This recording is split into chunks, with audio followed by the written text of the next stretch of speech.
Okay, so let's get right into it. Have you ever wondered if the brain you're using right now is a male brain or a female brain? For a long, long time, we were told it had to be one or the other. But the real story? Well, it's way more interesting than that. I mean, for generations, this has been the story, right? That we're all operating on one of two basic models. It's been treated like this simple biological fact that's supposed to shape, everything about us, from how we feel to what we're good at. You know the drill. Pop culture and even some science from back in the day gave us this super simple black and white picture. You've got the empathetic female brain over here and the logical, action-oriented male brain over there. It's the whole men are from Mars, women are from Venus idea, but for neuroscience. But what if that simple story just isn't true? What if it's completely wrong? Well, a really groundbreaking study came along and challenged that entire way of thinking. And honestly, its findings changed everything. So this is where Professor Daphna Jewell, a neuroscientist at Tel Aviv University, comes into the picture. She looked at this fundamental assumption that brains come in two distinct flavors, and she asked a really simple but totally radical question. Is that actually true? So to figure this out, she and her team did something huge. They analyzed over 1,400 MRI brain scans. And here's the crucial part. They didn't just look at the averages. They went into each individual brain to see if it was what they called internally consistent. Basically, they wanted to know, does anyone have a brain where all the features are on the male end of the spectrum or all on the female end? And the results were, frankly, stunning. They found that somewhere between 0 and 8%. Let that sink in for a second. Practically nobody had a brain that was consistently one or the other. Almost every single brain was a mix. Okay, so that's a huge deal. If our brains aren't clearly male or female, then what in the world are they?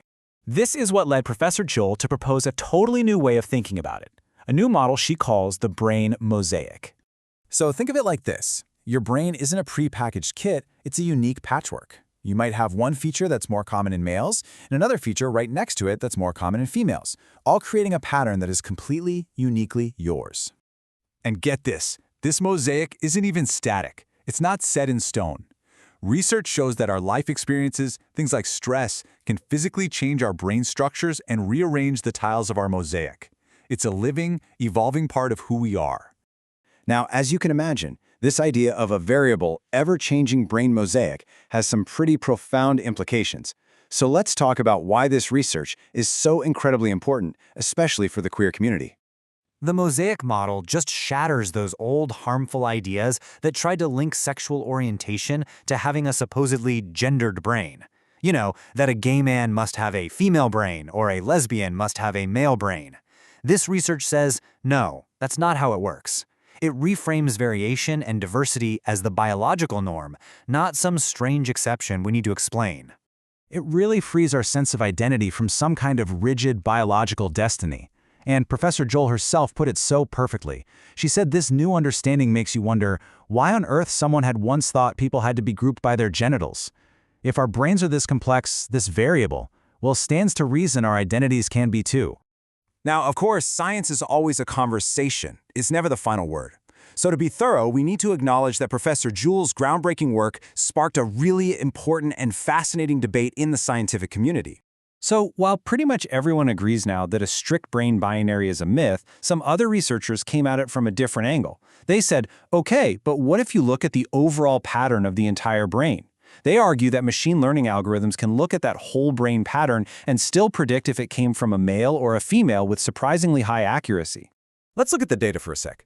This table shows what happened when other scientists reanalyzed the information. And if you look at that male-female overlap column, you see a ton of overlap, right? As high as 49% in one set. That absolutely supports the mosaic idea. But the other side of the debate points out that, even with all that overlap, the statistical separation between the two groups, on average, is still there. So let's be super clear. The debate is not about whether there are any differences between male and female brains on average. There are. The real question, the one at the heart of it all, is whether those differences add up to create two fundamentally distinct kinds of brains, or if we're all just unique variations on one incredibly complex human theme. All right, so after all of that, what's the big takeaway? Where does this whole scientific conversation leave us in the real world? It really encourages us to see ourselves and to see other people as individuals first. Our brains, just like our personalities, our unique mix of traits. It tells us that for humans, variation isn't the exception to the rule. Variation is the rule.